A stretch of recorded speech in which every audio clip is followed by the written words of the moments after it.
Цивил медија. Би сакал првично да и дадам збор на Ана Мартиновска. Маја веќе би ги најави подетално сите. Ана, повелете, па потоа ќе имаме можности да поразговараме. Благодарам. Добар ден, од мене благодарам на поканата да учествувам на оваа дебата. Се очекувам дека ќе биде интерактивна. Иако сум јас професорка, не сум од оние што сакаат само да зборуваат, многу повеќе сакаат и да слушаат. Тоа особено се однесува на младите кои што ги гледам позади.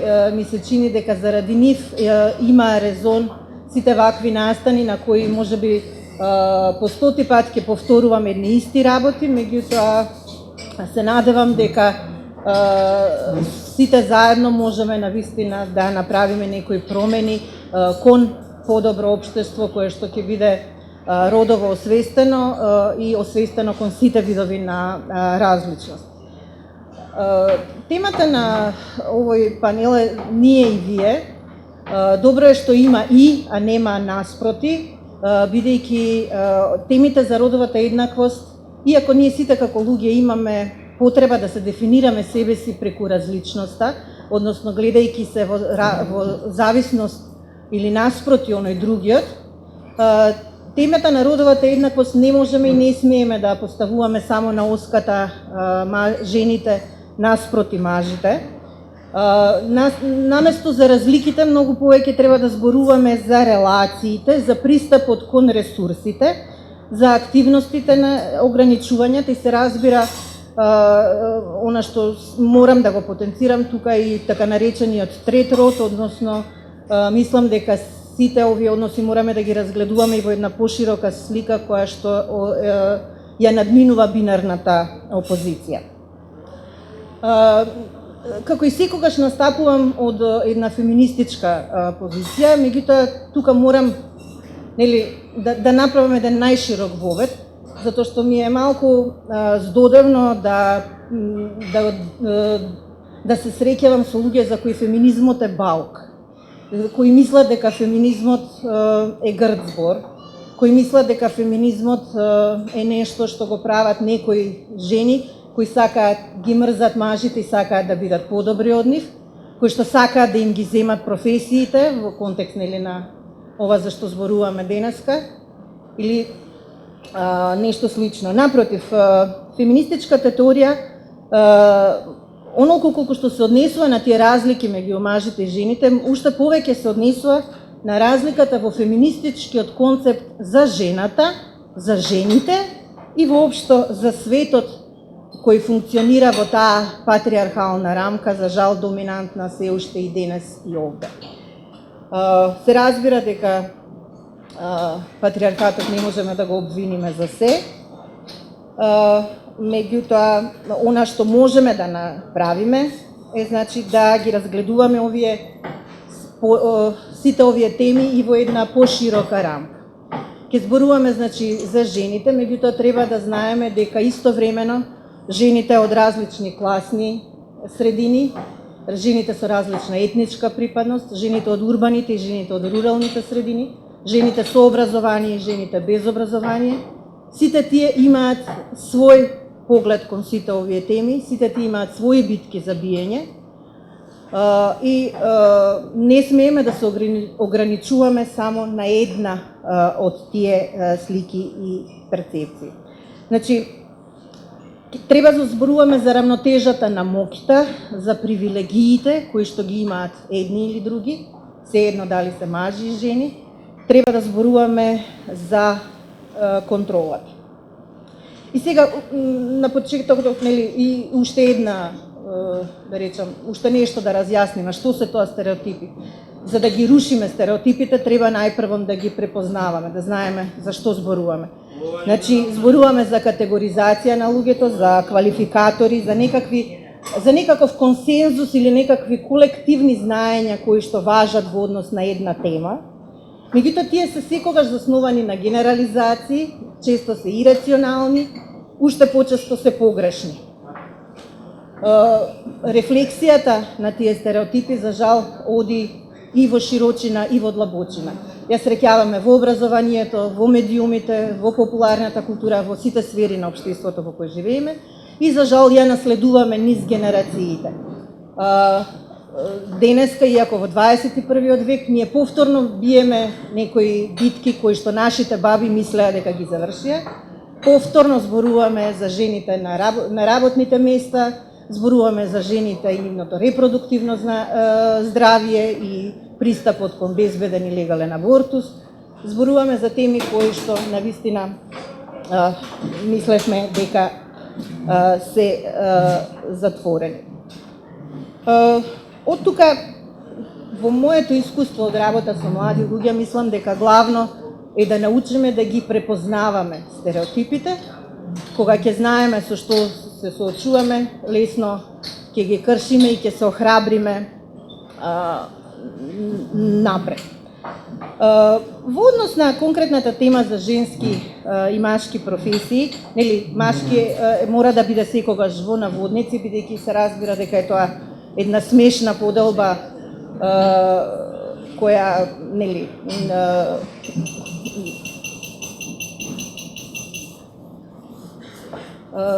таа исклучително е важно присуството, односно видливоста на вакви жени во јавност, и од тука добро е што денеска ќе имаме такви примери, затоа што тие млади луѓе треба да имаат рол модели со кои ќе се идентификуваат. Меѓутоа, она што е за мене исто така многу суштински важно е дека не завршува се со изборот на професијата. Жените секогаш се соочуваат со многу други предизвици. Се соочуваат со балансот на професионалноста и приватниот живот. За жал се соочуваат со традиционално поставените родови улоги. Се соочуваат со потребата да бидат супер жени, да се докажуваат и ваму, и таму, и онаму. А на себе го носат товарот на она што во феминистичката литература се нарекува втора смена. Значи, таа ќе биде во машка професија, ама кој ќе дојде дома, женската професија во кујната, за жал, во огромен број, во голема статистика се уште останува за неа. Пораката е дека најважна е слободата на избор. Дека е окей да бидеш жена во женска професија, окей да бидеш жена во машка професија, окей да бидеш жена без професија која што решила да се посвети само на семејството, се е окей додека е тоа избор на самата жена. Ако имаме уште нека минута? Уште две. Ќе ви раскажам за некои истражувања кои се правени меѓу младата популација, за тоа каков е нивниот живот и нивната визија за нивната кариера. Повеќе од 50% велат дека бараат професија во светот на модата и забавата. Тоа значи дека жените можеби излегоа од кујните, ама се заглавија некаде на друго место, под рефлекторите. Сликите на жени кои што ги примаме во јавноста се слики на жени кои што се нели, млади, убави, секси, слава, богатство. Многу малку има разнообразност на занимањата на жените во јавниот дискурс. Кога мене ме виде на телевизија еднаш мојата внука која што имаше 8 години, вика, не знаев дека со читање книги може да станеш славен. Тоа е она што Наоми Волф го нарекуваше Iron Maiden. Тој некој суров притисок врз жените да исполнат одредени улоги, некои правила на игра кои што се наметнати, кои што им прават незадоволство и несигурност ако не ги исполнат, кои што ги држи, значи, во рамките на тие стандарди кои што општеството ги пропишува за тоа како тие треба да се однесуваат. Наспроти потребата тие да го остварат сиот свој потенцијал. Јасно е дека, затоа веројатно повеќе ќе ви зборуваат другите жените од различните професии, за стереотипите внатре во професиите со кои тие се сеќават. Сестра ми е електроинженер, на која што и велеа зашто не си учителка, што ќе ти е летко место Карминче во ташната, која кога се вработи во трафостаница и цртаа карикатури на жени со големи гради на бирото на кое што работеше. Стереотипите постојат и внатре во професиите, што го отежнува секој индивидуален избор на секоја од овие жени. Меѓутоа, вистинските прашања се и дали овие жени добиле еднаков третман при вработувањето, дали биле ја имале истата можност да напредуваат во кариерата во однос на нивните машки колеги. Значи, секако дека нештата во сите овие сфери се менуваат, меѓутоа, за жал, по мене тоа е бавно, пребавно. Секогаш да размислуваме вон клишеата и конвенциите, надвор, out of the box, што велате мојата порака. Понатаму, Џабир ќе продолжи со своите 10 минути да зборува. Многу пати во одредени интервјуи и разговори кои сме ги имале, ќе рече дека многу често го нарекуваат и феминист меѓу мажите во однос на правата, така што повелете. Благодарам за поканата на овој за мене значаен настан. Поканата да учествувам на овој навистина многу важен панел за мене беше најдобриот подарок за роден ден и сметам дека вашето внимание и можеби интеракцијата што ќе постигнеме ќе биде уште поголем роденденски подарок, а се разбира подарок и за сите нас овде. Јас би сакал за почеток да ве прашам, кој од вас и нели мнозинство во ова сала се жени и девојки, кој од вас е од мали нозе воспитуван така што сега знае дека розевото е женска боја? Ако може да кренете раце. Само еден, само двајца, не, тројца, аха, се креваат раце. Кој друг смета дека е воспитуван така што розевата боја е женска боја? Не, значи, кој не бил така воспитуван? Дека куклите се, па овде навистина е добра оваа пропорција би рекол. Кој од вас не играл со кукли, туку се камиончиња кога бил мал? Џамли не сум играл ни јас. Молим? Цигли? О, браво, добро. Благодарам за одговорот. Има уште многу вакви прашања, сигурен сум дека знаете што може да ги поставиме денеска. Меѓутоа, и оваа пропорција во оваа сала овде е фантастична. Ова зборува дека овие луѓе што се овде се еманципирани, зборуваме за модерно општество. Ама дали е така кога ќе излеземе надвор, кога ќе отидеме во руралните подрачја, кога ќе отидеме во предградијата или во центарот на градот, кога ќе излеземе и надвор од границите на нашата земја? Гледаме милиони жени во одредени држави во кои не смеат дури ни кола да возат. Милиони жени кои без оглед на уставите или законите во нивните земји се уште се спречени да учествуваат во општествениот или политичкиот живот на земјата. Знаеме за милиони жени кои се принудени да работат во нечовечни услови, кои умираат од истоштеност или глад. Знаеме за милиони жени кои не можат да направат длабоко интимен избор за нивното тело или за плодот што го носат. Знаеме за милиони жени кои се мета на агресори, кои нив ги користат како оружје на војната. Зборувам за силувањето, зборувам за насилствата, кои ги гледаме насекаде на оваа планета. Па дури и во непосредното соседство имавме такви ситуации. Знаеме за милиони жени кои живеат под тешките пранги на патриархалното општество во кое тие се суштество од втор вид или од подолен вид, каде што мажот е тој што доминира во семејството, на работното место, на улица, во кафеана, во културни, во други институции, во државните институции и така натаму. Знаеме за сето тоа, иако знаеме исто така дека имаме Me Too, имаме светски лидери кои се обидуваат да придонесат кон женската, кон борбата за човекови права, бидејќи борбата за женските права е борба за легитимна, иманентно е на некој што се бави со човековите права да каже дека се бави и со борба за женските права. Не можат да се одвојат, не смеат да се одвојат правата на луѓето, правата на човекот. Тие се неделиви. Ако се борите за човекови права, тоа значи дека сте борец и за женските права, и за правата во доменот на родовата еднаквост.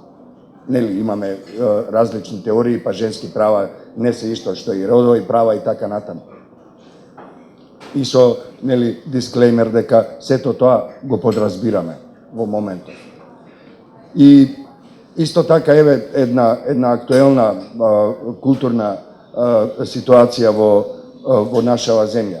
Филмот Врба на маестро Милчо Манчевски зборува за две приказни, едната во 16 век, едната во денешното секојдневие, во денешното време.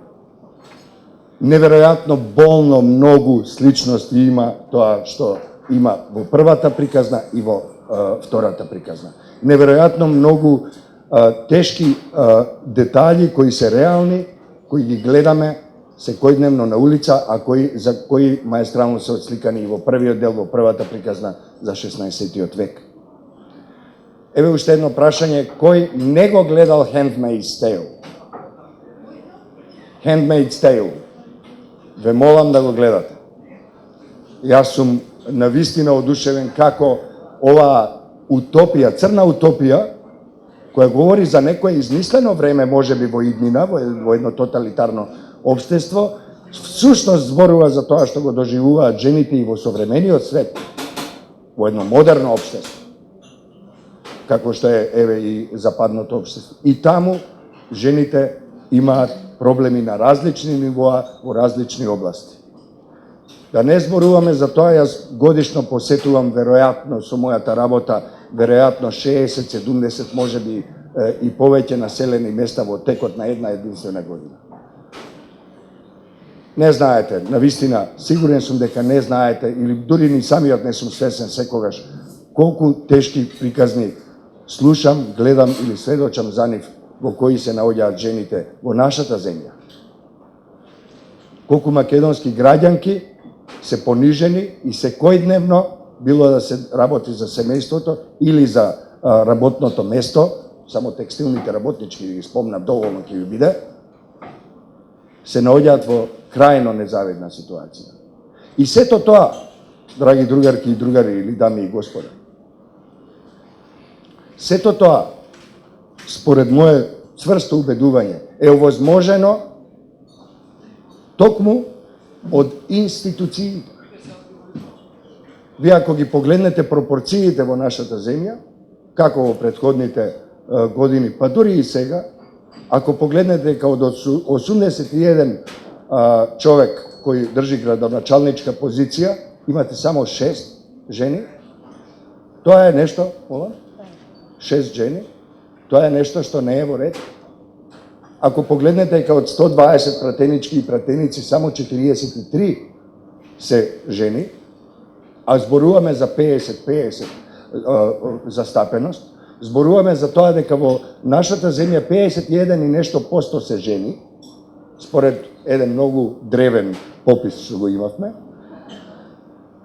Зборуваме за тоа дека во институциите од 1300-400 институции што се во системот на државата имаме неверојатно мала застапеност на раководни места кои ги држат жени. Не е можно да имаме такви аспирации, да имаме таква назадна политика и практика. И тоа е нешто што мислам дека секој ден треба да го алармираме, да го истакнуваме и како активисти и активисти, новинарки и новинари, и професорки и професори, и сите други профили. Јас би сакал уште само две поенти да направам. Носители на стереотипите за кои зборуваме денеска, ние и вие, во најголем број од она што јас го гледам, барем од личното искуство, но и од литературата, но и од медиумите, дознаваме дека носители на стереотипите кои се однесуваат на жените се всушност жените.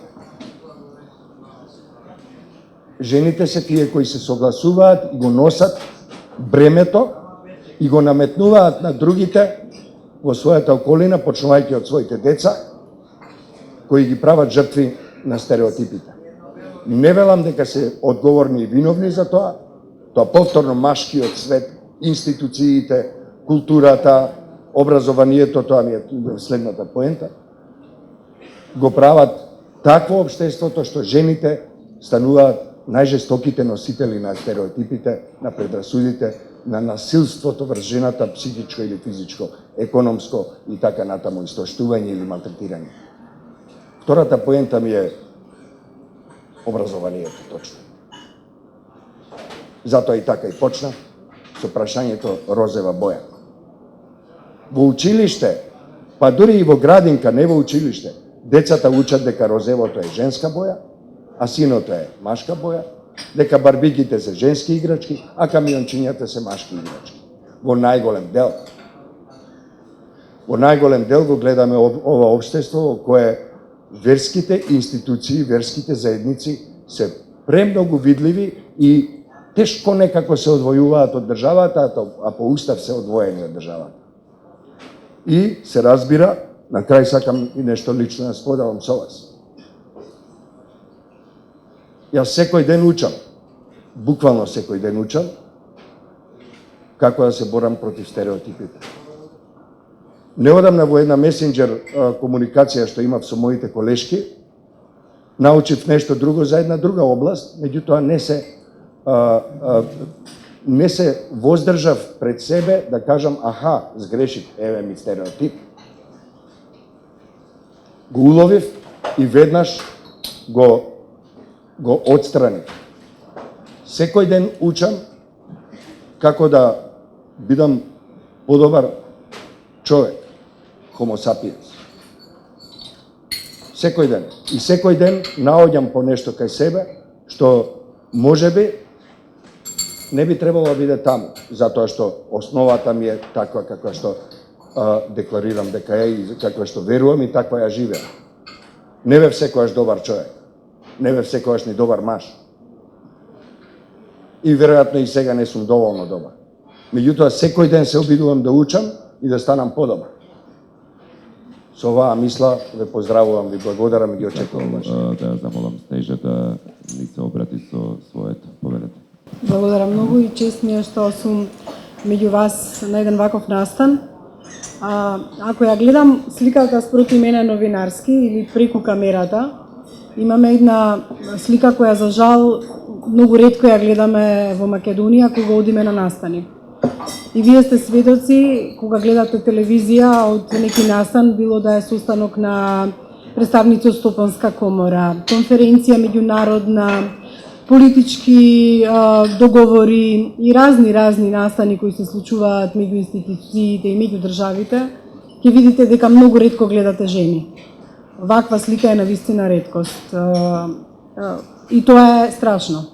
Ние кои сме новинари и кои ние тоа секојдневие, навистина тоа го забележуваме и се трудиме колку што можеме да ја смениме таа состојба во државата, впрочем напомена и другите соговорници дека тоа е реалноста.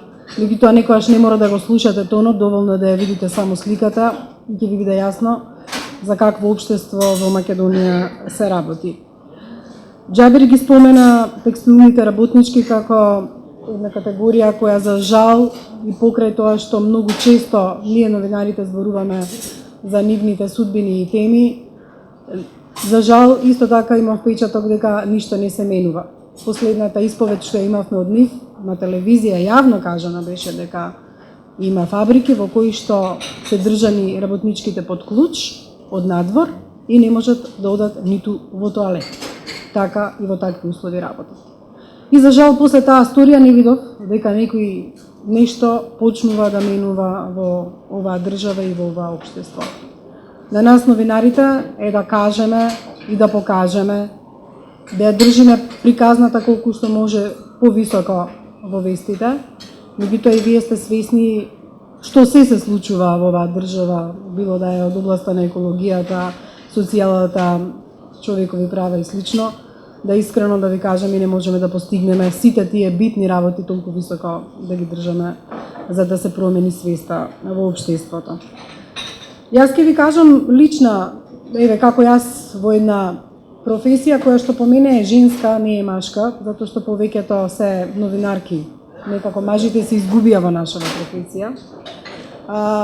Мене ме нарекувале дека сум жена со машко срце или дека сум жена која е всушност маж, не мислејќи на некоја транссексуалност или слично, туку како некоја асоциација, деме како сум жена, јас не можам така да реагирам, не можам така да пишувам, не можам така да настапувам и зачудува фактот што како жена новинарка сум се нашла во ситуации на места кои што биле преодредени за мажите. И од тука до ден денеска нели ме бие оној глас дека во 2001 година кога ја откривме кризата и кога ги покривав тие за жал немили настани, многу често беше јавноста зачудена како може една жена да покрива конфликт, како може да оди на такви терени. Потоа, кога продолжив со истражувачкото новинарство, исто така наидував на разни центри на моќ или спроти себе мажи кои беа полни со своето его или со својата моќ и кои што едноставно не очекуваа дека наспроти ќе имаат жена што ќе им се спротистави со аргументи, со документи, со откритија, со истражувања и не мислејќи дека и ние жените имаме навистина еден таков авторитет кој што ним таквите може да им се спротистави.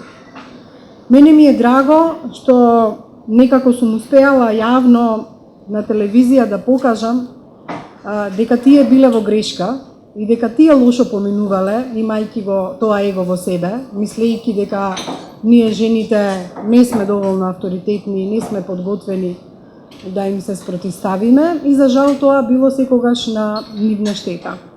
Драго ми е кога дел од тие мажи што така размислувале, потоа сватиле дека не е така, дека и ние покрај тоа што сме жени знаеме како да се справиме со состојбите, некои од тоа го признале, некои тоа не го признале. Меѓутоа, она што многу ме возбудува, не само како новинар, туку како човек од ова општество, е колку бавно се менуваат работите овде. Со оглед на тоа што има овде многу млади луѓе, драго ми е што има и момчиња и девојчиња. Ако беше мојата генерација овде, или генерацијата постара од мене, тоа немаше да биде така. Драго ми е што младите се тука во еден ваков состав.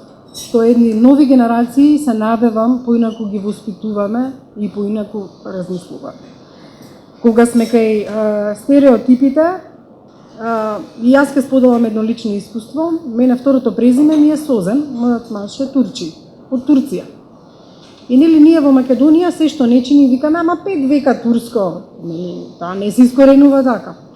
И мислам дека тоа 5 века турско важи и во редовата еднаквост. Демек нас ни е менталитетот таков, и така останало од време турско, ние не можеме да се смениме и во ова 2019 година. Меѓутоа, морам да признам дека не е така. Еве, моето лично искуство, не за да го фалам маж ми, туку да кажам дека ми помага во работите подеднакво. Нема поделба по родови во нашето семејство. А и детето не го воспитуваме во таа насока. Има розова облека. И тој знае да прави колачиња, а и мојот маж, а и јас се трудам па да му помогнам и во некоја машка работа. Сакам да речам дека се е индивидуално во пристапот, меѓутоа општеството го правиме сите ние. Јас зимам Турција како пример, каде што бога ми можам да кажам дека жените на вистина знаат во семејството да дигнат глас и да бидат гласни, а особено во постарите генерации каде што жените имаат на вистина еден голем авторитет во однос да се слушне нивното мислење. Значи факт е дека ние сами си ги наметнуваме тие стереотипи, сакајќи да бараме нешто во минатото дека е причина за тоа. Свеста на ово општество ја градиме сите ние што имаме јавни функции Меѓутоа, некако во ова време се сменија медиумите, се видов, гледате дека се е на социјалните мрежи, мислењата споделени на Facebook имаат поголем ефект отколку мојата истражувачка сторија и тоа е веројатно иднината. Дотолку повеќе ќе кажам дека ние сите сме одговорни за она што го правиме во општеството, за она што го споделуваме со другите и сите ние имаме подеднаква моќ да го трансмитираме тоа до јавноста. Со оглед на тоа што повеќето од вас ги користат социјалните мрежи, свесни се дека нивното мислење може и ќе стане вест ако е она вистинското, ако ја упатиле вистинската порака и ако таа порака влие на повеќе луѓе. Во таа смисла ве охрабрувам, било да сте мажи или жени, да размислувате и вие како индивидуи, дека вие сте веста, дека вие сте гласот, дека вие сте тие што треба да влијаат во општеството, затоа што за среќа дојде време кога слободно можеме да се изразиме и да кажеме што мислиме, дека социјалните мрежи се користат и во негативна смисла, меѓутоа се додека се користат во една смисла на помош во општеството да размислите каква порака вие упатувате и што пишувате на нив. Да не должам многу, мојата порака е во однос на менторството. Кај нас некако не гледам дека секој од нас се труди да биде ментор на помладите генерации. Нема некако сите брзаат презафатени си и не одвојуваат време да ги научат младите на искуствата, да споделат со нив и да им помогнат. Мислам дека на тоа треба на многу повеќе да се работи, особено во професиите кои што можат тоа да го направат. Значи, независно дали се новинари, новите генерации и сакаат да бидат новинари или не, јас би сакала да им помогнам во однос на моето искуство и да споделам со нив и доколку ме сметаат за некаков авторитет, да научат и нешто од мене. Значи, дел ќе се учи во училиштата, дел се учи нормално од семејството, меѓутоа би било многу корисно за општеството да сите ние како жени, па и мажите, се потрудиме на младите генерации да им пренесеме една поинаква свест и да ги менторираме. Своевремено морав да одам во Америка за да некоја менторка од друга земја ми помогне мене како да се справам со состојбите во моето општество или во мојата професија. Се надевам дека ќе дојде време и дојдено е време кога во оваа држава можеме тоа да го правиме ние меѓу себе без да бараме помош од надвор. Ви благодарам. Цивил медија